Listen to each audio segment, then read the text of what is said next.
नमो विष्णुपदाय कृष्णपृष्ठाय भूतले श्रीमते भक्तिवेदांत स्वामिनिति नामिने नमस्ते सारस्वते देवे गौरवाणी प्रचारिणे निर्विशेष शून्यवादी पाश्चात्यदेशतारिणे ओम अज्ञानतिमिरान्धस्य ज्ञानाञ्जनशलाकया चक्षुरुन्मिलितं येन तस्मै श्रीगुरुवे नमः। श्रीचैतन्यमनोभीष्टं स्थापितं येन भूतले स्वयं रूप कदा मह्यं ददाति स्वपदान्तिकं। हे कृष्णा करुणा सिन्धो दीनबन्धो जगत्पते गोपेश गोपिका कान्त राधा कान्त नमोऽस्तुते। तप्त कांचन गौरांगी हे राधे वृंदावनेश्वरी वृषभानुसुते देवी प्रणमामि हरिप्रिये। वाञ्छाकल्पतरुभ्यश्च कृपा सिन्धुभ्य एव च पतितानां पावनेभ्यो वैष्णवेभ्यो नमो नमः। जय श्री कृष्ण चैतन्य प्रभो नित्यानंद श्री अद्वैत गदाधर शिवासादि गौर भक्त वृंदा। हरे कृष्णा कृष्णा कृष्णा हरे हरे हरे राम राम राम हरे हरे। ओम नमो भगवते वासुदेवाय। ओम नमो भगवते वासुदेवाय। ओम नमो भगवते वासुदेवाय। नारायणं नमस्कृत्यं नरं चैव नरोत्तमं देवीं सरस्वतीं व्यासं ततो जयम् उदीरयेत्। नष्टप्रायेषु भद्रेषु नित्यं भागवत सेवया भगवती उत्तम श्लोकी भक्तिर्भवति नैष्टिकी। मुखं करोति वाचालं पङ्गुं लङ्घायते गिरिं यत्कृपातम् अहं वन्दे श्रीगुरो दीनतारणं।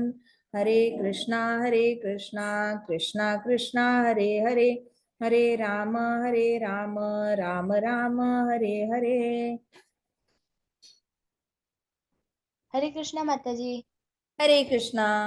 तो पिछली बार भागवतम में हमने देखा था कि कैसे शिव जी बैठे थे यज्ञ में। सारी बड़ी बड़ी जितने भी और डिग्निटरीज थी, बड़े बड़े सारे मेन मेन जो ब्रह्मांड में करते करते लोग थे, जितने ऋषि थे, डेमिगॉड्स थे और सारी मेन मेन अथॉरिटीज थी, उन्होंने एक बहुत महायज्ञ ऑर्गेनाइज किया था। एक सैक्रिफिशियल एरिना कहते हैं। So such kind of sacrificial arena was arranged by all the authorities। और फिर सबको बुलाया गया था उसमें। शिव जी भी थे, ब्रह्मा जी भी थे, इंद्र देवता थे, वरुण देवता थे, सप्तऋषि थे, अगस्त्य मुनि थे, बृहस्पति जी थे, सारे सारे मतलब सारे ऊपर के लोगों के देवी देवताओं को, ऋषि मुनियों को वहां पे इनवाइट था। तो ये सब लोग इकट्ठे हुए थे, शिव जी बैठे थे, ब्रह्मा जी बैठे थे, दक्ष आते हैं वहां से, एंटर करते हैं तो Daksha was shining like a sun. He was looking very bright, very handsome, very beautiful. देखते ही सब लोग वर लाइक वाओ, ये कौन है, ऐसे करके उनके उनके ऐसे जॉ ड्रॉप हो गया था सबका। तो जैसे ही दक्ष एंटर कर गए, उन्होंने आते ही बड़ी विनम्रता से उन्होंने अपने फादर को प्रणाम किया, दंडवत किया। फादर कौन थे? ब्रह्मा जी थे। ब्रह्मा जी को जैसे ही झुक के उन्होंने प्रणाम किया, ही बोड डाउन। तो ब्रह्मा जी ने उनको आशीर्वाद दिया और बोला आ जाओ बेटा, बैठो मेरे साइड में, क्योंकि दक्ष इज द बेटा ऑफ ब्रह्मा जी। अभी क्या हुआ, शिव जी वहां पे साइड में बैठे थे, ना उन्होंने आंखों से ऐसे वेलकम किया, ना स्माइल दी, ना स्वीट वर्ड्स आइए बैठिए, ऐसा कुछ भी नहीं बोला। शिव जी शांत बैठे थे। और दक्ष को वो बड़ा इंसल्टिंग लगा कि शिव जी ने एक्नॉलेज ही नहीं किया मेरा प्रेजेंस। तो दक्ष को बड़ा गुस्सा आया। दक्ष को इतना गुस्सा आया कि उसके मुख से इतने बड़े अनर्थ निकले। जैसे अपना गुस्सा होता है ना, वो उबले हुए आलू की तरह होता है। जैसे उबला हुआ आलू आप पकड़ते हो तो आपके कैसे हाथ जल जाते हैं ना, वैसे ही गुस्सा होता है। जिसके अंदर गुस्सा आता है उसको बहुत अंदर से वो क्रोधाग्नि जलाती रहती है और उसका चेहरा ऐसे रॉटन बनाना की तरह हो जाता है। उसके चेहरे पे जो एक ऐसी मस्त वाटरमेलन पंपकिन स्माइल होनी चाहिए ना, वो ऐसे वाटरमेलन की नहीं रहती, उसके ऐसे रॉटन बनाना जैसी शक्ल हो जाती है ऐसे। तो क्या हुआ कि दक्ष इतना सुंदर था, तेज था उसके चेहरे पे, एक सेकंड में उसका तेज गिर गया। जैसे उसको गुस्सा आया, सारा जो ऑरा था लाइट का वो सारा बंद हो गया। Now he was looking just like a normal person. उसकी आंखें लाल लाल हो गई थी, वो कांप रहा था गुस्से से, और ऐसे ऐसे ऐसे पॉइंट आउट करके शिव जी को उसने बहुत बुरा बुरा भला बोला। कहा कि ये देखो, ये इंसान, इसको मैनर्स नहीं है, एटिकेट्स नहीं है।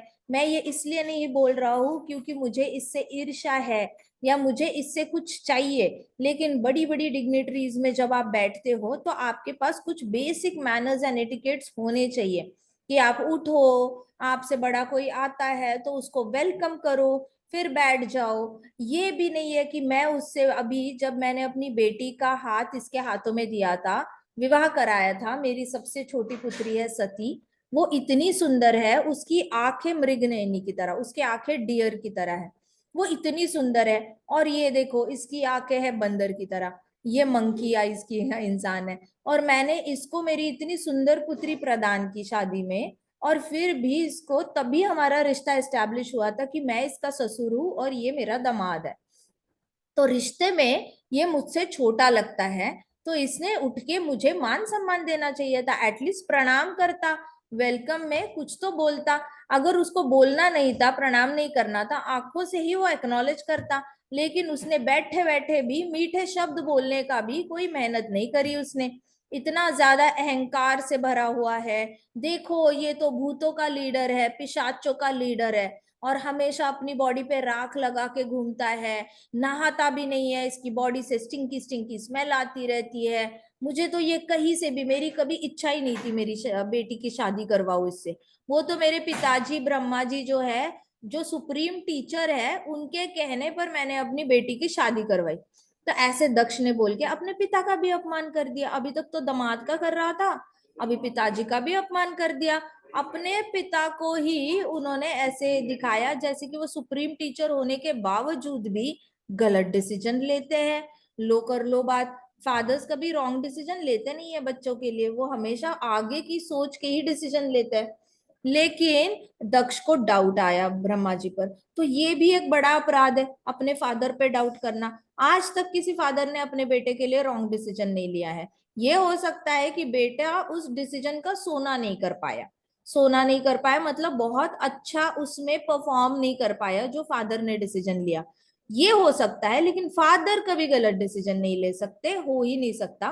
फादर्स हमेशा, बाहर का वर्ल्ड उन्होंने बहुत सारा देखा होता है, फादर्स जो डिसीजन लेते हैं उनको आगे का भी सोचते हैं, 20-30 साल आगे का सोच कर आपको वो एडवाइस कर रहे होते हैं। उन्होंने बाहर की दुनिया सही होती है देखी होती है, बहुत ज्यादा विनम्रता से सब कुछ उन्होंने सहन किया होता है। तो इसलिए they are the right people to give you decision. Brahma ji ने दिया था ये डिसीजन, लेकिन शिव जी ने उसका, अपने पिताजी का भी क्रोध में अपमान किया। देखो अभी अभी आके प्रणाम किया था, लेकिन दूसरे ही सेकंड में अपने पिताजी का अपमान किया। तो ऐसे होता है, क्रोध आपसे ऐसे काम कराएगा जो आप नॉर्मल माइंड स्टेट में नहीं करोगे। आप अगर सच में एकदम नॉर्मल हो, हैप्पी हो ना, या फिर काम एंड कंपोज हो, शांत हो, बिल्कुल एकदम संतुष्ट हो अपनी लाइफ से, तो आप ऐसे काम नहीं करोगे बेवकूफों वाले। लेकिन जैसे ही अंदर गुस्सा आता है और आप उसको घी डालते हो उस गुस्से में, जैसे ही गुस्सा आता है फिर आप उसको और बढ़ावा देते हो और गुस्से की मार्ग में चलते हुए जाते हो, तो क्या हो जाता है फिर, वो और ज्यादा नुकसान करता है आपका भी और सामने वाला के भी। ठीक है, जिसका आप अपमान कर रहे हो उसका भी नुकसान होता है, सबसे पहले अपना खुद का नुकसान होता है। इसलिए क्रोध जो होता है ना, उसको हमेशा कंट्रोल करना चाहिए। जब तक आप कंट्रोल करोगे, उसको कंट्रोल करके फिर हरि नाम की शरण लेनी चाहिए। ऐसा नहीं कि सिर्फ दबा दबा के रखा ना, तो वो दबा दबा के 1-2 महीने बाद, 3 महीने बाद, 5 महीने बाद, 1 साल बाद वो फटके कुछ अलग तरीके से ही बाहर आएगा। ऐसे नहीं दबाना, उसका जो पोटेंसी है ना वो वहीं पे किल कर देना है। कैसे करना है, हरि नाम लेकर, और सब कृष्णा की मर्जी है, सब कृष्णा की मर्जी है, सब कृष्ण की वजह से हो रहा है, सब कृष्ण की वजह से हो रहा है, ऐसे करके अपने क्रोध को कंट्रोल करना चाहिए। लेकिन ये दक्ष ने नहीं किया, दक्ष भूल गया था, उसका ओरिजिनल स्वरूप भूल गया था। हमने भगवत गीता में डिस्कस किया था ना, जीवात्मा का ओरिजिनल स्वरूप क्या होता है, क्या होता है ओरिजिनल स्वरूप जीवात्मा का, जीवात्मा, service to. Exactly, service to Krishna. Original स्वरूप जीवात्मा का यही है। और दक्ष भूल गया था कि सर्विस टू कृष्णा ओरिजिनल ये है उसका जो स्वरूप है। Now he was expecting service to me, service to me, he should get up and serve me. तो जब आप अपना ओरिजिनल स्वरूप भूल जाते हो ना, तभी आपको लगता है कि उसने मुझे सर्व करना चाहिए, उसने मुझे सर्व करना चाहिए, क्यों नहीं किया, बड़ी गलत बात है। मैं बड़ा हूँ, मैं ऐसे हूँ, मैं वैसा हूँ, मैं उसका ससुर हूँ, वो मेरा दामाद है। तो ये सारी बॉडीली कॉन्शियसनेस बाहर आती है। और वैष्णवा नाम यथा शंभु, जो शिव जी सबसे सुप्रीम डिवोटी है कृष्णा के, उनका अपमान कर बैठा। सोचो कितना बड़ा पाप हुआ। इसलिए क्रोध के आवेश में आके बोलो मत कुछ, चुपचाप ठंडा पानी पी के ना साइड हो जाओ, सोचो बाद में देखना कैसे रिएक्ट करना है। सबसे पहले ठंडा पानी पी लो, हरि नाम ले लो, उस वक्त के लिए तो एटलीस्ट रिएक्ट मत करो। बाई योरसेल्फ सम टाइम, थोड़ी देर बाद, थोड़े टाइम के बाद सोचना कि क्या ये इशू हम अलग से ये वन ऑन वन लेकर हम बात करके सॉल्व कर सकते हैं क्या। सबके सामने इतनी बड़ी सभा है, उसके सामने इतना बखेड़ा करने की जरूरत नहीं थी, लेकिन दक्ष ने तो सारी सभा के सामने ही बखेड़ा खड़ा कर दिया। फिर वो जाने लग गया क्रोध में, he was walking out. Brahma ji ने रोकने की कोशिश की, सारे देवताओं ने बोला देखो अच्छा मुहूर्त है, अच्छे यज्ञ के लिए हम सब इकट्ठे आए हैं, ऐसा मत करो। लेकिन दक्ष ने किसी की नहीं मानी। दक्ष को बहुत गुस्सा आया था एंड ही वॉकड आउट। अब ये सारा सीन चल रहा था, तब शिवजी चुपचाप बैठे थे। शिवजी इतने प्योर डिवोटी है ना, उनको पता है कि किसके साथ मुंह लगना है और किसके साथ मुंह नहीं लगना। तो जो प्योर डिवोटीज होते हैं ना, उनको हृदय में ऑलरेडी ये क्लियर होता है कि उनका स्वरूप कृष्ण की सेवा करना है। अब उनका स्वरूप कृष्ण की सेवा करना है, तो उसमें अगर मेरा अपमान हो रहा है तो की फर्क पैंदा है, इट्स ओके। मैं तो बॉडी हूं ही नहीं, तो मेरे बॉडी के बारे में बोला जा रहा है। Mind, body, intelligence, false ego, ये चार चीजों को लेकर ही कोई आपको बोल सकता है ना। इसके परे जाके आत्मा को तो कोई बोलेगा नहीं ना कि ई तुम्हारी आत्मा कितनी छोटी है, तुम्हारी आत्मा दिखती भी नहीं है, तुम आत्मा हो, तुम ऐसे हो, तुम्हारी आत्मा ऐसी है, तुम ऐसे हो वैसे हो, ऐसे कोई नहीं बोलता। आत्मा मतलब हम लोग आत्मा है, तो आत्मा को कोई गाली नहीं दे रहा होता, कोई बुरा नहीं बोल रहा होता। तो शिव जी को पता था वो तो आत्मा है और वो कृष्णा के ओरिजिनल दास है। तो Shiv ji did not get offended at all.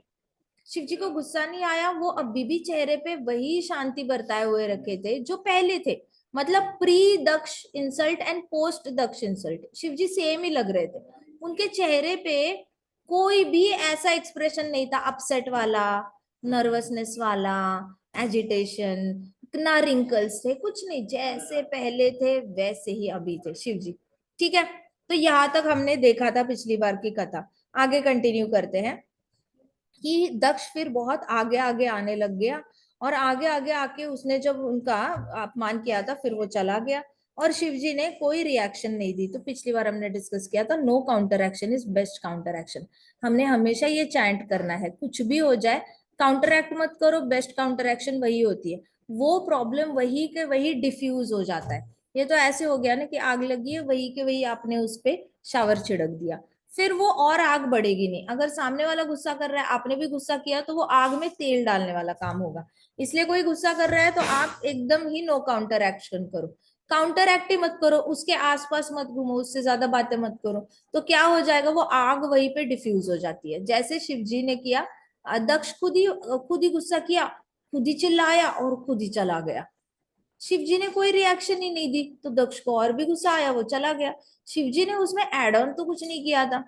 तो in sacrifice, demigods were also watching everything, and they were wondering how come the entire environment was shaken so badly. तो सारे डेमिगॉड सोच रहे थे कि अभी अभी तो सब कुछ प्रसन्न था, 2 मिनट में पूरा जो माहौल था वो इतना खराब हो गया था। तो घर में कोई गुस्सा करता है ना, पहले उससे पहले तो माहौल बहुत अच्छा होता है। जैसे ही कोई गुस्सा करता है उसके बाद घर का माहौल भी बहुत ज्यादा गर्म हो जाता है, टेम्परेचर बढ़ जाता है, कोई रो रहा होता है, कोई चिल्ला रहा होता है, कोई अपसेट होता है, किसी ने बात करना बंद कर दिया होता है। तो ये वाला घर का माहौल होता है ना, वो तनाव पूर्ण माहौल होता है, जो हमारी बॉडी के लिए ना, मन के लिए ना, भक्ति के लिए अनुकूल होता है। तो जिस घर में कृष्ण रहते हैं ना, तो वहां पे ऐसा माहौल डीटीज के सामने तो नहीं रखना चाहिए, डीटीज के सामने ना चिल्लाना चाहिए, क्योंकि डीटीज आपके घर में गोपाल जी है, गोपाल जी तो आपके ऊपर है ना। अब आप राजा के सामने अपनी वाइफ पे कोई चिल्ला सकता है क्या? या वाइफ अपने बच्चे पे चिल्ला सकती है क्या? नहीं। राजा के सामने तो you have to behave yourself. तो कृष्ण घर में जो है वो हमारे ठाकुर जी है, उनके सामने घर में अगर ऐसा कुछ वातावरण होता है तो भगवान को भगवत्व खो देने वाली बात हो गई, मतलब भगवान का भगवत्व को नीचे दिखाने वाली बात हो गई है। तो इसलिए क्या करना है, घर में भगवान है, उनका हक बनता है गुस्सा करने का, हमारा हक नहीं बनता। ऐसे भी हमेशा बिहेव करना है। You should always have some manners and etiquettes before behaving in front of your deities. ये तो नॉर्मल होता है। तो अभी देखो, जैसे दक्ष अपने सारे मैनर्स भूल गया था अपने फादर के सामने, वैसे ही फिर क्या हुआ आगे जाके देखते हैं कि दक्ष जब वहां से चला गया, घर चला गया, तो नंदीश्वर जो है ना वो शिव जी का बहुत क्लोज एसोसिएट है। नंदीश्वर जो लॉर्ड शिव जी का क्लोज एसोसिएट है, वो गुस्सा बर्दाश्त नहीं कर पाया बिल्कुल भी। वो अपने शिव जी का इंसल्ट हो रहा है वो हैंडल नहीं कर पाया नंदीश्वर। होता क्या है ना, जब नॉर्मली कहा जाता है कि अगर गुरु का अपमान हो रहा है, कृष्णा का अपमान हो रहा है, तो वो नहीं सुनना चाहिए, शिष्य ने उसका जवाब देना चाहिए। अपना अगर अपमान कोई करता है तो सह लो, चुपचाप सह लो, क्योंकि अपना अपमान तो आत्मा का तो अपमान कोई कर नहीं सकता। शरीर का ही अपमान करेगा ज्यादा से ज्यादा, बुद्धि का अपमान करेगा, मन का अपमान करेगा, या अहंकार का अपमान करेगा। और तो कोई चीज उसके पास है नहीं ना, चार ही वेपन्स है उसके पास, बॉडी, माइंड, फॉल्स ईगो और आपकी इंटेलिजेंस। ये चार चीजों को लेकर ही कुछ बोल सकता है। तो अब वो हतबल हो गया, हमें पता है ये चार कैटेगरीज में ही बोलेगा, ये जो भी बोलना है ये फोर कैटेगरीज को लेके बोलना है। और हम ये चारों में से हम कुछ भी नहीं है। तो आइडियली मुझे तो नहीं बोला जा रहा, बॉडी को बोला जा रहा है। सो हम लोग डिटैच हो सकते हैं इस चीज से। सो शिव जी को कुछ इम्पैक्ट नहीं हुआ। लेकिन कहा जाता है कि अगर गुरु का अपमान कोई करे, कृष्णा का कोई अपमान करे, तो आपने जवाब देने लायक तो बनना चाहिए। आपके पास जवाब देने के लिए शास्त्रीय ज्ञान होना चाहिए, सेल्फ रियलाइजेशन होने चाहिए। लेकिन ऐसे नहीं होते तो आप जवाब नहीं दे पाते। लेकिन Nandishwar was a very close associate of Shiv ji, ठीक है, बहुत ही क्लोज थे। तो नंदीश्वर को बिल्कुल भी सहा नहीं गया और वो अपना एंगर रोक नहीं पाया, गुस्सा रोक नहीं पाया नंदीश्वर।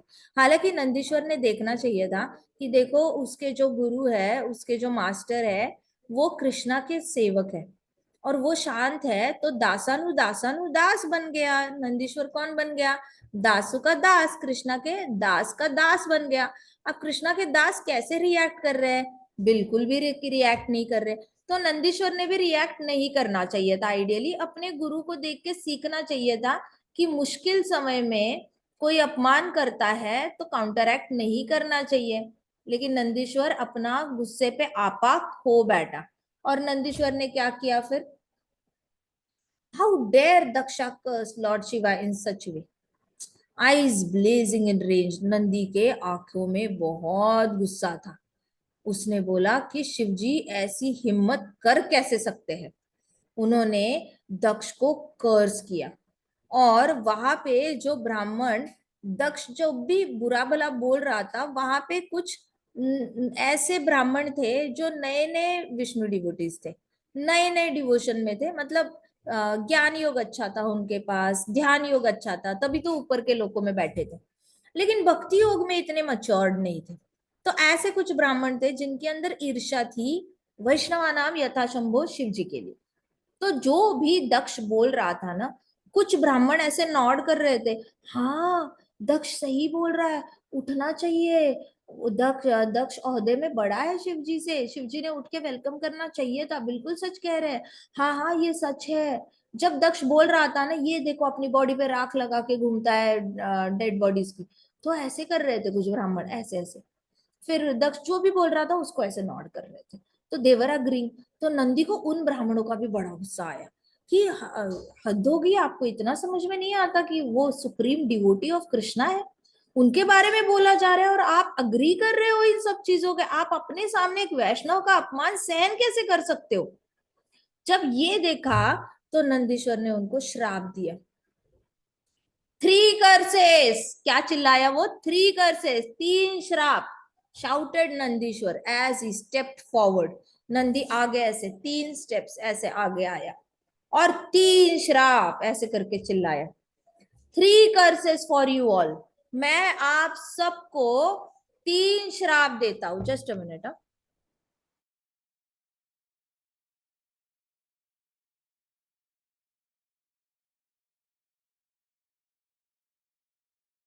तो 3 श्राप देता हूं, ऐसे बोला। ठीक है। कर्स 1, पहला श्राप, जो भी यहाँ पे दक्ष को सपोर्ट कर रहा है वो बहुत लेस इंटेलिजेंट है, मतलब उसके पास बिल्कुल भी बुद्धि नहीं है, और इसकी वजह से जो इन लोगों को कभी भी ट्रांसेंडेंटल नॉलेज नहीं मिलेगा, मतलब कृष्णा का जो ज्ञान है ना वो नहीं मिलेगा। You will simply be attracted to material of happiness offered in Vedas, nothing more. ब्राह्मणों को श्राप दिया नंदी ने कि आप सब ब्राह्मणों को जो रियल ज्ञान है भक्ति का, कृष्ण के प्रति भक्ति कैसे करते हैं, शरण कैसे जाते हैं, कैसे भक्ति करते हैं, ये सारी चीजें आपको कभी भी ये ज्ञान नहीं मिलेगा, ना आपके हृदय में शुद्ध भक्ति आएगी। आप हमेशा उसी चीज से आसक्त रहोगे कि ये पूजा पठन करने के बाद आपको कितनी मटीरियल हैप्पीनेस मिल सकती है, कितना ज्यादा आपको बहुत अच्छे से मटीरियली आप एडवांस कर सकते हो।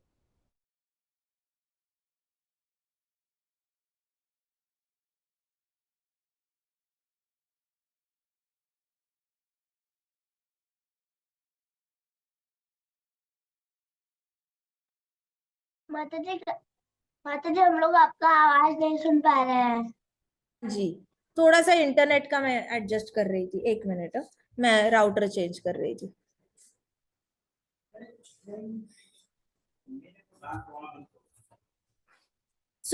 पहला श्राप दिया कि आप सब ब्राह्मण लोग हो ना, आप ब्राह्मणों को कभी भी भक्ति का ज्ञान नहीं मिलेगा। आप हमेशा पूजा पठन करोगे ना, तो पूजा पठन आप मटेरियल हैप्पीनेस के लिए करोगे, कुछ ना कुछ भौतिकवादी चीजें मिलने के लिए करोगे, आप ऐसे नहीं करोगे।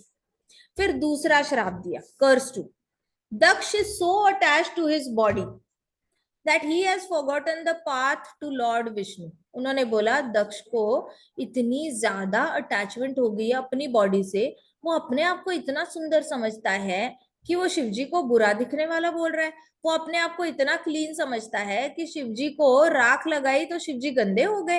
वो अपने आप को इतना अच्छा फ्रैग्रेंट स्मेलिंग बंदा समझता है कि वो शिवजी की बॉडी से स्मेल आती है ऐसे बोलता है।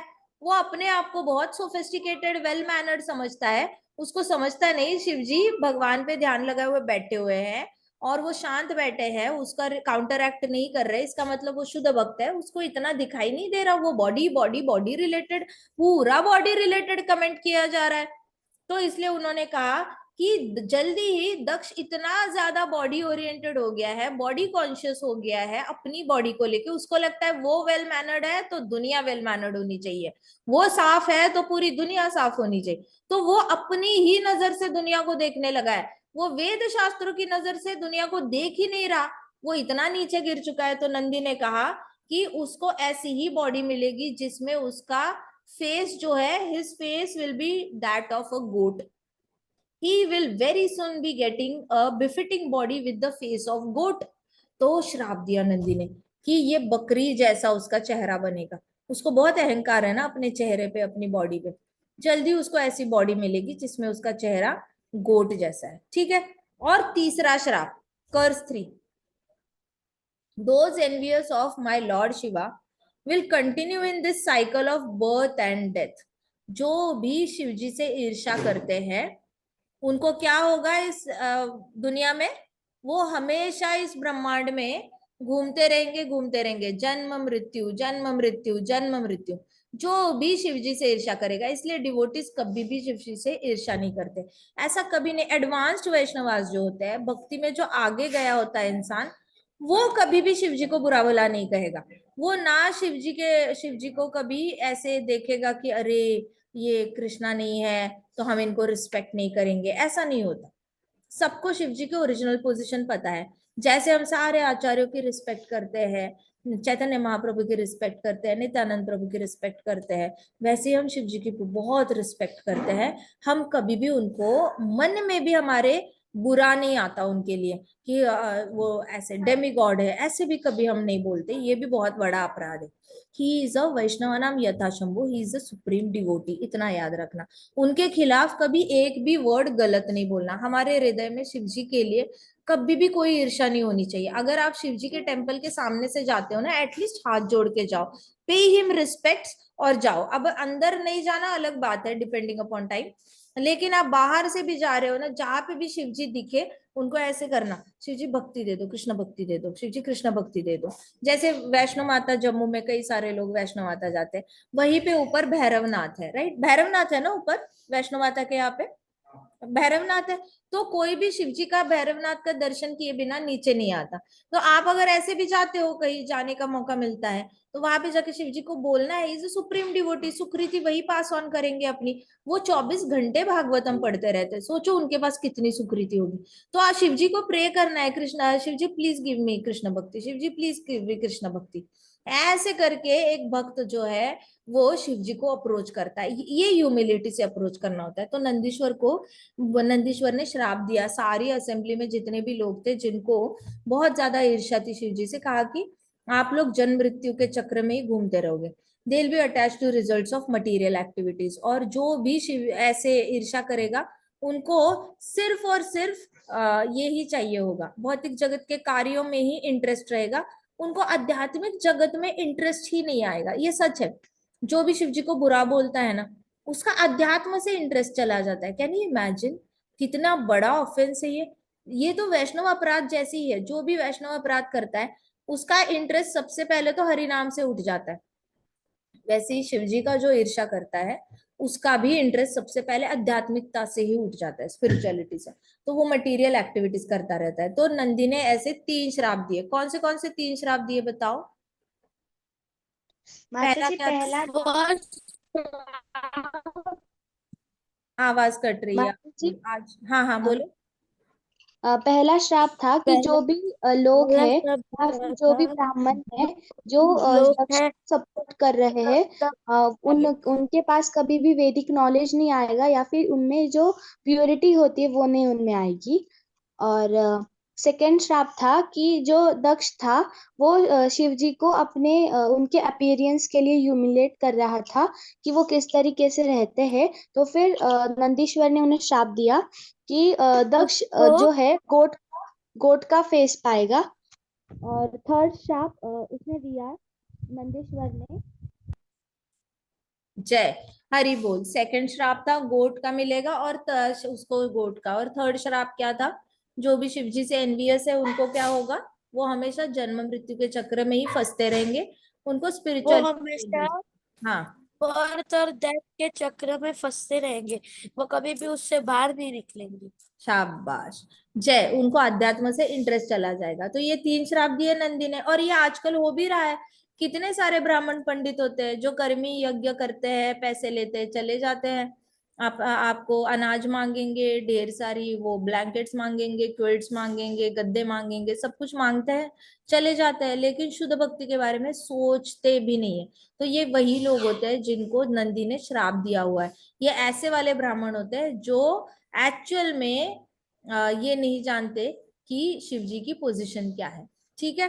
तो ऐसे जो होते हैं उनको वेद शास्त्रों का रियल ज्ञान नहीं मिलता, सारा ज्ञान होने के बावजूद उनको टॉप मोस्ट ज्ञान नहीं मिलता। ठीक है। तो आजकल हम ये सब कुछ देख रहे हैं। तो ब्राह्मण आज will engage in austerity. Nandi ने बोला कि ये सारे ब्राह्मण जो है वो तपस्या करेंगे, तपस करेंगे, ज्ञान भी पाएंगे, बड़ी बड़ी प्रण भी लेंगे, वचन भी लेंगे, ठीक है, vows, just to maintain their body.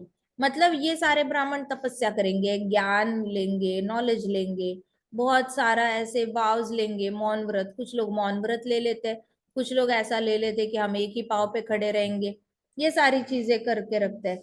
तो दे will B hopelessly trapped in this cycle of birth and death. तो ये सारे लोग ना ऐसे कभी कभी बहुत अघोरी तपस्या करते हैं ना, अननेसेसरी अघोरी तपस्या। ये अघोरी तपस्या करके उनको जन्म मृत्यु के चक्र से बाहर निकलने वाला ऐसा कोई मार्ग तो होता नहीं है। ऐवी मेहनत करनी, उसका तो कोई परमानेंट रिजल्ट भी नहीं है। आपने वापस जन्म लेके आना है, मृत्यु के बाद ऐसा कोई आपको एडवांसमेंट तो मिल नहीं रही है। तो ये सारे लोग ऐसा काम करते रहेंगे, लेकिन इनको मोक्ष प्राप्त करने की कोई भी संधि नहीं प्राप्त होगी। वो हमेशा यही काम करते रहेंगे, birth death birth death birth death, और इसी में खुशी मानेंगे। ओ मैं बहुत टैलेंटेड हूँ, मेरे पास बहुत इंटेलिजेंस है, मैंने बहुत ज्ञान योग किया है, मैंने बहुत ध्यान योग किया है, मैं ये अचीवर हूँ, मैं वो अचीवर हूँ, मैं इस प्लेनेट पे जाके आया हूँ, मैं उस प्लेनेट पे जाके आई हूँ, ऐसे करते हैं वैसे करते हैं। हालांकि आप बॉडी के 8 चक्र में ही घूमते रहते हो, 7 चक्र होते हैं बॉडी में, 7 चक्र में घूमते रहते हो, 8वां चक्र तो फाइनल हो जाता है। सो आप उसी में घूमते रहते हो, फायदा क्या इतना ज्यादा एडवांस होके जब आप जा ही नहीं पा रहे हो वैकुंठ। तो ऐसे करके नंदी ने उनको श्राप दिया। हियरिंग दिस, अभी नंदी ने जैसे ही ब्राह्मणों को श्राप दिया ना, तो भृगु मुनि को बहुत गुस्सा आया। भृगु मुनि तो खुद ही ब्राह्मण है, तो उनको बड़ा गुस्सा आया भृगु मुनि को, ठीक है। वो उन्होंने काउंटर कर्स किया नंदीश्वर को। उन्होंने नंदीश्वर को गुस्से से और एक श्राप दे दिया भृगु मुनि ने। उन्होंने बोला, हे नंदीश्वर सुन, पहले मेरी बात सुन, हियर दिस। भृगु मुनि ने कहा, नंदीश्वर सुनो, those who chose to please Lord Krishna will become Lord Shiva will become atheist। तुम इतना ज्यादा फुदक रहे हो ना, जिन्होंने भी शिव जी की तपस्या करने का मार्ग चुना, शिव जी को वर्शिप करने का जिन्होंने मार्ग चुना है कि शिव जी को ही प्रसन्न करना है, वो नास्तिक बन जाएंगे। काउंटर कर्स दिया भृगु मुनि ने। इसलिए आजकल हम देखते हैं जो भी शिवाइट होते हैं ना, शिव जी के भक्त जो होते हैं ना, उनको पता, देखो शिव जी के हाथ में माला तो होती है ना, जाप माला। अब भगवान कभी खुद का जाप कर सकते हैं क्या? और भगवान को रक्षण के लिए गले में सांप रखने की जरूरत है क्या? सुप्रीम पर्सनालिटी ऑफ गॉडेड कोई भी होगा, वो क्या गले में सांप रखेगा प्रोटेक्शन के लिए? नहीं रखेगा ना। कृष्णा कभी हाथ में जाप माला लेके हुए घूमते? जो स्वयं भगवान है वो किसका जाप करेंगे? हालांकि मन में राधा रानी का जाप करते हैं वो, लेकिन माला लेके तो नहीं करते। तो एटलीस्ट शिव जी के डिवोटीज को इतना समझ में आना चाहिए कि शिव जी के हाथ में माला है, वो माला फेरते हैं तो किसका नाम लेते हैं? तपस्या के लिए कैलाश पर्वत पर बैठे रहते हैं, तपस्या करते हैं, तो मन में कौन सा रूप पे वो ध्यान लगाए रखते हैं? इतना तो पूछो ना, आप उनकी पूजा कर रहे हो, अर्चना कर रहे हो, हर रोज बकेट बकेट दूध डाल रहे हो, अच्छे से, इतना अच्छे से वर्शिप कर रहे हो आप उनको, तो थोड़ा सा एक्स्ट्रा एफर्ट लेके पता करो आपके भगवान किसकी पूजा करते हैं। पता करो ना, फिर आपको सही मार्ग मिलेगा। लेकिन वो लोग नहीं पता करते, क्योंकि शिवजी अल्प संतुष्ट होते हैं। थोड़ी सी कोई शिवजी की पूजा कर लेता है तो शिवजी उनकी इच्छा ही पूरी कर देते हैं। अच्छा, तुम्हें एक्स्ट्रा मार्क्स चाहिए, मिल गए। तुम्हें गाड़ी चाहिए, ले लो। तुम्हें बंगला चाहिए, ले लो। ये सारी चीजें फिर लोग भोग करने लग जाते हैं इस चीज का, वो सिर्फ जीते नहीं है। सिर्फ जीना क्या होता है? बॉडी को और आत्मा को इकट्ठे रखने के लिए जितनी जरूरत है उतना ही कमाना। लेकिन भोग करना मतलब ज्यादा से ज्यादा कमाना। उसी कार से काम चल सकता है फिर भी बड़ी कार लेना, इतने से घर से काम चल सकता है फिर भी बड़ा घर लेना, 2-3 कपड़ों से काम चल सकता है फिर भी 20-40 कपड़े लेना, तो उसको कहते हैं भोग करना। ठीक है। तो ये लोगों की इच्छाएं जैसी जैसी पूरी होती है शिव जी के डिवोटीज की, वैसे वैसे उनकी भोग करने की इच्छा भी और बढ़ती जाती है। जैसे एक पेंसिल मिली, मुझे 2 चाहिए। 2 पेंसिल मिली, मुझे 4 चाहिए। 4 मिली, मुझे 8 चाहिए। भोग करने की वृत्ति उनकी बढ़ती जाती है। इसलिए महाराज कहते थे, जब भी आपको कुछ लेने की इच्छा हो ना, तो उस इच्छा को उस वक्त के लिए दबा दो, और मैं बाद में लूंगा। पोस्टपोन करो अपने डिसीजन को। खरीदना जहां पे है कि मैं मुझे टी शर्ट लेने का मन कर रहा है, तो उस इच्छा को पोस्टपोन करो 2 हफ्ते, 2 महीने, कभी कभी 1 साल तक पोस्टपोन करो, जितना पोस्टपोन कर सकते हो। तब खरीदो जब आपको एक बहुत अर्जेंट नीड बन जाएगी ना, तब खरीद लो। तो महाराज क्या कहते थे, खर्च करने वाले जितने भी काम है उसको पोस्टपोन करना चाहिए, लेकिन जहां पे ऐसी दान करने वाला काम है उसको प्रीपोन करना चाहिए। लोग क्या करते हैं, इस महीने दान नहीं करता, अगले महीने करूंगा, उसके अगले महीने करूंगा, अगले साल कार्तिक में दान करूंगा, तब तक दान नहीं करूंगा। तो महाराज कहते थे कि दान करना प्रीपोन करो, और अपनी इंद्रिय तृप्ति के लिए खर्चा करना पोस्टपोन करो।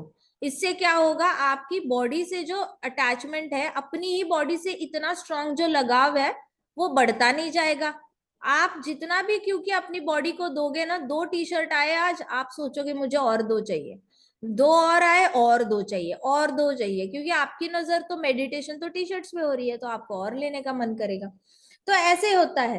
तो इसलिए इसने, भृगु मुनि ने श्राप दिया कि शिव जी के जो भी डिवोटीज हो गए ना, अल्टीमेटली नास्तिक बन जाएंगे। कैसे नास्तिक बनेंगे? भोग ही करते रहेंगे तो उनका ध्यान ही नहीं जाएगा ना कि शिव जी के परे भी कुछ क्वेश्चन पूछना चाहिए। मैं काफी सारे ऐसे, मतलब काफी सारे इनसे मिली हूँ कि जो बहुत ज्यादा स्ट्रिक्ट डिवोटीज है शिव जी के, तो वो अपनी इच्छा पूरी करने के लिए इतना ध्यान लगाते हैं, इतना ज्यादा, और वो बहुत आगे पहुंचते हैं। मैंने देखा है वो पोजीशन में भी बहुत हाई पोजीशन ले लेते हैं। उनकी इच्छा होगी कुछ कमाने की, XYZ अमाउंट कमाना है, उनकी वो इच्छा भी पूरी हो जाती है। किसी को फॉरेन जाना होता है, फॉरेन जाने की इच्छा पूरी हो जाती है। किसी को बहुत बड़े कॉलेज में एडमिशन चाहिए होती है, तो वो भी पूरी हो जाती है। किसी को अच्छा पति चाहिए होता है, वो भी पूरी हो जाती है। किसी को अच्छी पत्नी चाहिए होती है, वो पूरी हो जाती है। तो ऐसे बहुत सारे लोग होते हैं जिनकी शिव जी इच्छा पूरी करते रहते हैं। लेकिन प्रॉब्लम क्या होता है पता है, इन लोगों को आप बताने जाओ कृष्णा कॉन्शियसनेस, तो वो बोलेंगे कि हाँ वो सब तो ठीक है, लेकिन जब इच्छाएं शिव जी पूरी कर ही रहे हैं, तो अब हम शिव जी को कैसे धोखा दे। अब हम समझाएंगे उनको कि नहीं, आप शिव जी को धोखा नहीं दोगे, क्योंकि शिव जी खुद कृष्णा की सेवा करते हैं। फिर उनको लगेगा कृष्णा की सेवा करके मिलेगा क्या, कृष्णा की सेवा ही करनी पड़ेगी। यहाँ पे तो शिव जी की सेवा की ना किए भी हमें शिव जी सब कुछ दे रहे हैं, तो शिव जी ज्यादा बेटर है ना। वो तो इच्छा पूरी करते हैं और शिव जी की सेवा भी नहीं करनी पड़ती। कृष्णा की सेवा भी करो और भौतिक इच्छाएं भी पूरी नहीं हो जाएंगी। हालांकि ऐसा कुछ नहीं होता, कृष्णा की सेवा करने वालों की भी भौतिक इच्छाएं पूरी होती है, लेकिन कृष्णा के डिवोटीज खुद ही कृष्णा को कुछ नहीं मांगते, अपने आप ही उनके मन में वैराग्य आ जाता है। इसलिए कृष्णा के डिवोटीज बहुत ज्यादा ऐसे डिमांड नहीं रखते। उनको जो मिलेगा पिछले जन्म के कर्मों के हिसाब से जो मिलना है, जितना मिलना है वो डिसाइडेड है। उस दिन मैं एक प्रभु जी का लेक्चर सुन रही थी, वो बता रहे थे कि देखो आपके डेस्टिनी में जो लिखा है ना, भाग्य में जो लिखा है वही मिलेगा।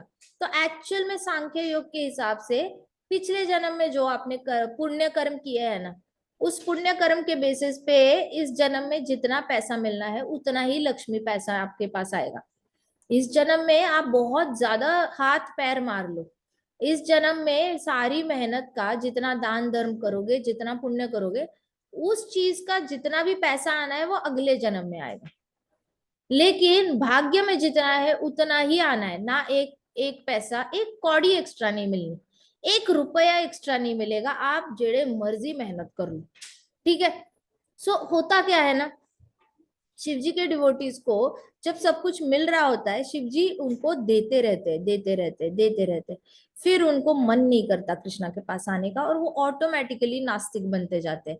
ऐसा नहीं कि वो शिव जी को भी बहुत ग्रेटफुल, जब मिलता है तब ग्रेटफुल होते हैं। लेकिन कार मिली, बहुत ग्रेटफुल फील हुए, शिव जी आप बहुत अच्छे हो, मैं आपकी पूजा करूंगा, पूरी लाइफ में आपको छोड़ूंगा नहीं। लेकिन उस कार का एक्सीडेंट हुआ, इतनी अच्छी कार थी, पता नहीं क्या हो गया, किसकी नजर लग गई, हमारे घर आने में ही ऐसी प्रॉब्लम हो गई, खानदान में ही प्रॉब्लम हो गई, रोते रहेंगे।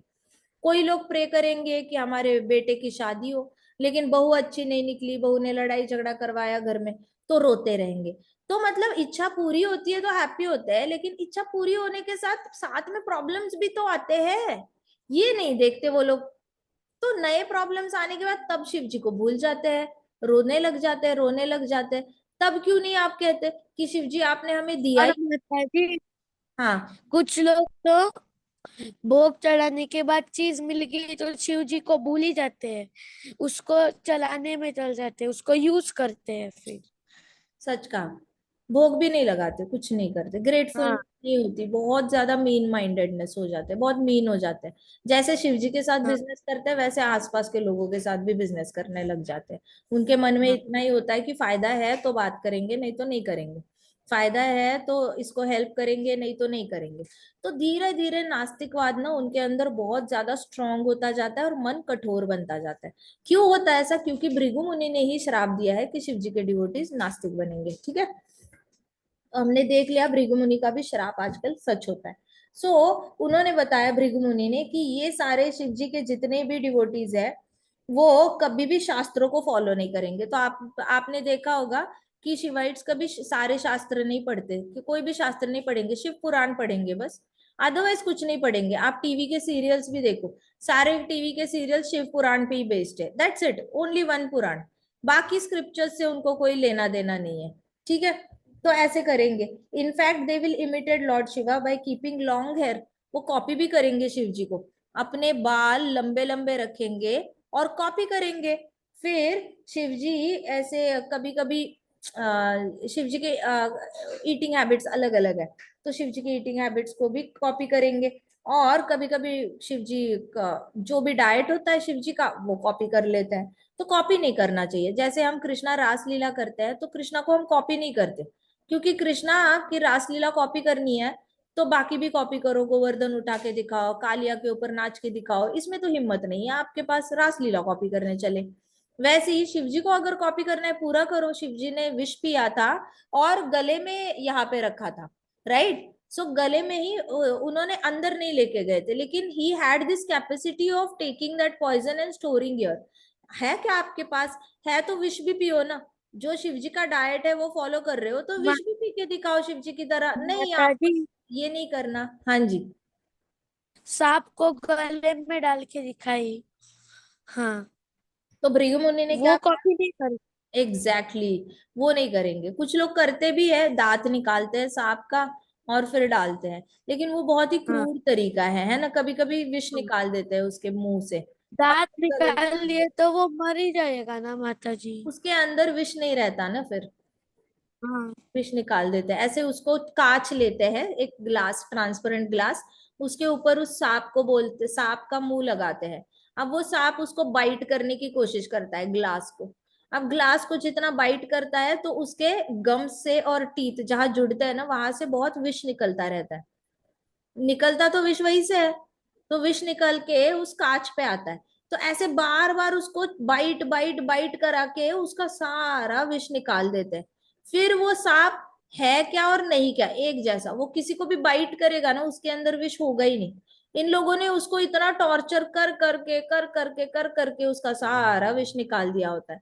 तो वो लोग ये विष कभी कभी मेडिसिन में यूज करते हैं कि उसी टाइप का सांप अगर काट गया तो उसी टाइप का विष उसके उसके वहां पे लगा के उसको ठीक कर देंगे। तो इसको वेनम मेडिसिन हाँ, कहते हैं एनीवेज। लेकिन ये तरीका होता है, गले में जो सांप लगाकर घूमते हैं ना उन लोगों ने ऑलरेडी उसका विष निकाला होता है कांच के ऊपर उसको चबा चबा के, राइट, ऐसे बाइट करा करा के। तो ये भृगु मुनि ने क्या कहा कि शिव जी के जो डिवोटीज है वो उनको कॉपी करेंगे और एग्जैक्टली exactly उनके ईटिंग हैबिट्स, ड्रिंकिंग हैबिट्स और सारे लिविंग हैबिट्स, उनके बाल लंबे है तो बाल भी लंबे करने की कोशिश करेंगे, बिल्कुल एज इट इज कॉपी करने की कोशिश करेंगे। और फिर ये लोग वेद शास्त्रों को बुरा भला भी कहेंगे, यहाँ पे रुकेंगे नहीं। वेद शास्त्रों को बुरा भला, वो श्रीमद् भागवतम को भी बुरा भला कहेंगे, भगवत गीता में भी विश्वास नहीं रखेंगे, भागवतम में भी विश्वास नहीं रखेंगे। जब कोई उनके सामने भगवत गीता का ज्ञान बोलेगा ना वो बस ऐसे सुनेंगे और उनको लगेगा कैसे स्टूपिड लोग हैं, इतनी सालों से भगवत गीता पढ़ रहे हैं लेकिन इतना एडवांस नहीं कर पाए जितना हमारे, जितना पैसा इनके पास नहीं है, हमारे जैसी पोजीशन इनके पास नहीं है, हमारे जैसा स्टैंडर्ड ऑफ लिविंग इनका नहीं है, हमारे जैसे मैनर्स एंड एटिकेट्स इनमें नहीं है। तो जो दक्ष की थिंकिंग थी ना वैसी वाली थिंकिंग उनके अंदर चली जाएगी। भृगु मुनि ने बोला भी कि इनके अंदर बहुत बॉडी कॉन्शियसनेस आ जाएगा, इसलिए ये लोग नास्तिक बन जाएंगे और जन्म मृत्यु के चक्र से बाहर नहीं निकल पाएंगे। और वो वेद शास्त्रों को बहुत बुरा भला कहेंगे, उनसे ऐसे अपमान होंगे। वो ब्राह्मणों का भी मान सम्मान नहीं रखेंगे, ये सच है। शिवाइट्स होते हैं, आप अलग से देखना, वो अलग से ही घूमते हैं रोड पर और पहाड़ों पर, वो अलग ही दिखाई देंगे, वो ब्राह्मणों जैसे नहीं दिखते, वो ऋषि मुनियों अलग ही दिखते हैं ये शिवाइट्स। सो भृगु मुनि ने कहा कि ये सब लोग होते हैं ना, ये ओरिजिनल जो शुद्ध ब्राह्मण है उनका बहुत अपमान करेंगे, वेद शास्त्रों का भी अपमान करेंगे, वो विश्वास ही नहीं रखेंगे। इनको आप भगवत गीता पढ़ाने जाओ तो भी ये ऐसे देखेंगे और बोलेंगे हाँ ठीक है, ओके, इट्स ओके, चलो कोई बात नहीं, इच्छा तो सारी पूरी हो रही है, क्या जरूरत क्या महसूस होगी उनको। तो इस तरीके से वैदिक प्रिंसिपल्स को भी नकारेंगे। हम बोलते हैं ना no meat eating no intoxication, ये बोलेंगे yes meat eating yes intoxication. हम बोलते हैं नो गैम्बलिंग, वो बोलेंगे यस यस गैम्बलिंग। हम बोलेंगे नो क्रॉस फ्रेंडशिप, वो बोलेंगे it's okay to have cross friendship. हाँ, तो ये सारी चीजें जिस चीज के लिए हम बोलते हैं ना, मना करते हैं, उसके लिए वो हाँ बोलेंगे। तो इनको वैदिक प्रिंसिपल्स फॉलो करने से कोई प्रॉब्लम नहीं है, वैदिक प्रिंसिपल्स को ही रिजेक्ट कर देंगे, सीधे बोलेंगे ये सारे शिव जी के इसमें नहीं करना पड़ता, शिव जी बहुत अल्पसंतुष्ट है, आप ये सब कुछ फॉलो नहीं करोगे तो भी शिव जी प्रसन्न होने हैं आपसे, इसलिए मत करो। तो ये लोग सारे ब्रह्मांड के ऐसे पाप करते हैं जिससे कि उनको वापस जन्म लेकर आना ही पड़ता है, उनके पास और कोई ऑप्शन ही नहीं बचता। आप एटलीस्ट इंसान तो बनो। ये 4 रेगुलेटिव प्रिंसिपल्स है, आपको डिवोटीज बनने के लिए नहीं दिए, आपको एनिमलिस्टिक मेंटालिटी से इंसान बनने के लिए, आप इंसान बनते हो ये 4 रेगुलेटिव प्रिंसिपल्स फॉलो करने से। No intoxication, no meat eating, no gambling and no cross friendship. ये 4 चीजें करने से आप इंसान बनते हो। पहले तो कुत्ते बिल्ली जैसी ही हमारी लाइफ होती है, लेकिन इसके बाद हम इंसान बनते हैं। तो ये लोग ये भी नहीं फॉलो करते, तो 84 लाख योनियों से जो करते आए हैं वही मल्टीप्लाई करके भोग करते हैं इस लाइफ में, ज्यादा भोग बढ़ा देते हैं अपना, और उनको फैसिलिटीज भी बहुत मिलती रहती है, शिव जी पूरी करते हैं उनकी इच्छा। तो उनसे ऐसे बहुत बड़े बड़े अपराध होते रहते हैं और वो नास्तिक टर्न होते हैं। तो वेदास हमें सारे वेद शास्त्र जो है they give us direction on how to advance in human civilization. Veda shastra लिखे ही इसलिए थे ताकि हम एडवांस कर पाए, एज ए इंसान भी ह्यूमन सिविलाइजेशन में एडवांस कैसे करना है ये हमारे वेद शास्त्रों में दिया गया है। लेकिन आप अगर वेद शास्त्रों को ही रिजेक्ट करोगे तो आप एडवांस कैसे होगे? आप जहां पे हो वहीं पे रहोगे ना। आपने अगर 5th स्टैंडर्ड में हो और आपने बोला मैं 5th स्टैंडर्ड के बुक्स को एक्सेप्ट ही नहीं करता, तो आपने 4th स्टैंडर्ड तक बुक्स को एक्सेप्ट किया, आप 4th तक ही रहोगे ना। आपने 5th को रिजेक्ट ही कर दिया तो आप आगे तो जा ही नहीं पाओगे, सिंपल एज दैट। तो ये लोगों की ह्यूमन सिविलाइजेशन में भी एडवांसमेंट नहीं होती, ये एनिमलिस्टिक लाइफ ही जीते रहते हैं, ठीक है। So the supreme personality of God Janardan spoke this Vedic knowledge which is free from defects and it has been followed from time immemorial, so you will certainly descend to standard of atheism। Bhrigu मुनि ने कहा कि ये सारे वेद शास्त्र साक्षात पूर्ण पुरुषोत्तम भगवान कृष्ण ने बोले हुए हैं, और ये वेद शास्त्र कृष्णा ने बोले हुए हैं तो वो अपौरुष है, और वो पढ़ के ही कोई कृष्ण भगवान के पास जा सकता है। क्योंकि आप इन्हीं वेद शास्त्रों को रिजेक्ट करोगे तो आप नास्तिक बनोगे, क्योंकि वेद शास्त्रों को रिजेक्ट करना मतलब कृष्णा को रिजेक्ट करना, कृष्णा को रिजेक्ट करना मतलब नास्तिक बनना, है ना, सिंपल है। इस तरीके से भृगु मुनि ने उनको श्राप दिया। ये सारा इधर का उधर ना श्राप श्राप श्राप श्राप चल रहा था। मतलब नंदीश्वर श्राप दे रहा है, नंदीश्वर ने 3 श्राप दिए, भृगु मुनि ने 1 श्राप दिया, और वो भी एक श्राप में इतने सारे श्राप दिए, बहुत सारे श्राप दिए एक ही श्राप के अंडर। तो ये सब देख के ना शिव जी को अच्छा नहीं लगा। किसी भी देखो जहाँ भागवत कथा होती है, जहाँ पे बड़े बड़े यज्ञ होते हैं, वहां का माहौल ना हमेशा प्रसन्नता वाला होना चाहिए, हमेशा मन को बहुत ही ज्यादा शीतलता देने वाला होना चाहिए। जहाँ पे भागवत कथा हो रही है वहां पे अगर कोई गुस्सा करता है, कोई रोता है, कोई अपशब्द बोल रहा है, भागवत कथा के वक्त ही अगर कोई एक दूसरे को बुरा भला बोल रहा है, जो माफी मांगने वाला माफी नहीं मांग रहा, माफ करने वाला माफ नहीं कर रहा, एंटी भागवतम बिहेवियर हो रहा है। यहाँ पे नंदीश्वर ने अगर श्राप दिया तो नंदीश्वर सॉरी भी बोल सकता था, भृगु मुनि ने अगर श्राप दिया तो भृगु मुनि भी सॉरी बोल सकते थे, दक्ष ने अगर अपमान किया तो दक्ष भी सॉरी बोल सकता था, और शिवजी उसको इमीडिएटली माफ कर देते, है ना, आगे बढ़ती ही नहीं बात। लेकिन ये इतने अच्छे एनवायरनमेंट में, भगवान वाले एनवायरनमेंट में, आध्यात्मिक एनवायरनमेंट में सारा एनवायरनमेंट खराब कर दिया। किसकी वजह से? क्रोध, ईर्ष्या, ये सारी हाइपर हो गई थी, हाइपर हो गई थी। सोचो हरि कथा के वक्त अगर ऐसा कोई करे तो आप सोचो कितना ज्यादा क्रोध और कितनी ज्यादा ईर्ष्या होगी उनके अंदर, राइट। सो ये सारी चीजें आपको भुला देती है, कृष्ण को भुला देती है, और आपके हाथों से हरि कथा के प्रति, हरि नाम प्रभु के प्रति, यज्ञ के प्रति, भोक्ताराम यज्ञ तपसाम विष्णु के प्रति अपराध हो जाता है। ये सारे अपराध भृगु मुनि ने भी किए, दक्ष ने भी किए, और नंदीश्वर ने भी किए, तो शिव जी ने तो नहीं किया। तो hearing this cursing and counter cursing Lord Shiva became very morose. अभी शिव जी ना एक्चुअल में बहुत ज्यादा अपसेट हो गए ये सब कुछ देखकर, उनको क्रोध नहीं आया, शिव जी है तो बड़े स्ट्रांग, क्रोध नहीं आया, वो अपसेट हो गए। कुछ भी बिना बोले वहां से उठे और he left the arena with his disciples. उनके जितने भी शिष्य थे उन्होंने ऐसे देखा, ये इसको बोल रहा है, वो उसको बोल रहा है, ये इसको श्राप दे रहा है, उसको श्राप दे रहा है। उन्होंने ऐसे देखा, चुपचाप उठे और वहां से निकल गए। विदुर को विश्वास नहीं हो रहा था कि इतने बड़े यज्ञ में इतना बड़ा कांड हो चुका है, इतना बड़ा इशू। विदुर को लगा था जो वो द्रौपदी वस्त्राहरण देख के आया था वही सबसे बड़ा, मतलब आज तक का सबसे बड़ा पाप सिर्फ वही था। पहली बार विदुर ने सुना कि अरे ऊपर के लोकों में जब बड़ा यज्ञ हो रहा था तब वहां पे भी इससे भी बड़ी इशू हुई है, साक्षात भगवान का ही, भगवान शिव जी का ही कोई अपमान कर रहा है, ये तो बहुत बड़ी बात है। तो विदुर को विश्वास नहीं हो रहा था क्योंकि विदुर की लाइफ में उसने सबसे बड़ा अपमान द्रौपदी माता का देखा था और अभी उन्होंने सुना शिव जी का अपमान। तो उनकी आंखें बहुत बड़ी हो गई। शिव जी, विदुर को सब कुछ याद आया जो उन्होंने अपनी लाइफ में देखा था। फिर मैत्रेय ने उनको कंसोल किया। मैत्रेय मुनि ने उसके विदुर के पीठ पे ऐसे हाथ रखा और बोला, O Vidura, the progenitors of world continued with sacrifice for 1000 years। उसके बाद जो भी यज्ञ करने के लिए इकट्ठा हुए थे ना, उन्होंने 1000 साल तक तपस्या वहां पे यज्ञ करते रहे और बाद में पूरे यज्ञ का गोल ही था पूर्ण पुरुषोत्तम भगवान को प्रसन्न करना। तो पूर्ण पुरुषोत्तम भगवान को प्रसन्न करने के लिए 1000 साल लगे। देखो ये 100 साल में भी हो सकता था, 1000 साल क्यों लगे? क्योंकि ये सारा एनवायरनमेंट। तो जो भी नाम अपराध करता है, हरि कथा के प्रति अपराध करता है, वो अगर कृष्णा को 20 साल में पा सकता है ना, तो उसको लग जाएंगे 80 साल। जो कृष्णा को 80 साल में पा सकता है उसको लग जाएंगे 8 जन्म।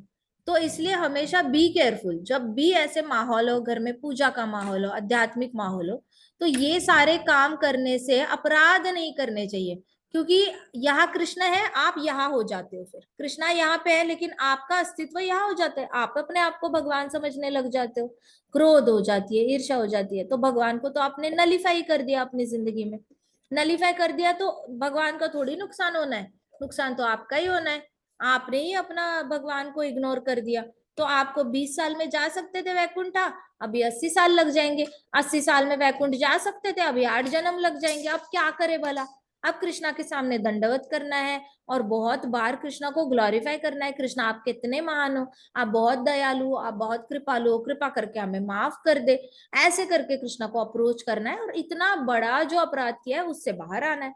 तो विदुर को ये सब कुछ देखकर विदुर को बहुत ज्यादा बुरा लग रहा था। और फिर मैत्रेय मुनि ने बोला कि 1000 साल तपस्या करनी पड़ी ये सारे माहौल से बाहर आके शुद्ध तरीके से यज्ञ करने में। तो बहुत मेहनत करनी पड़ी वहां पे जितने भी ऋषि मुनि थे। उसके बाद जितने भी देवी देवता थे वो नहाने के लिए गंगा यमुना गए क्योंकि उनके ऊपर भी पाप चढ़ गया था।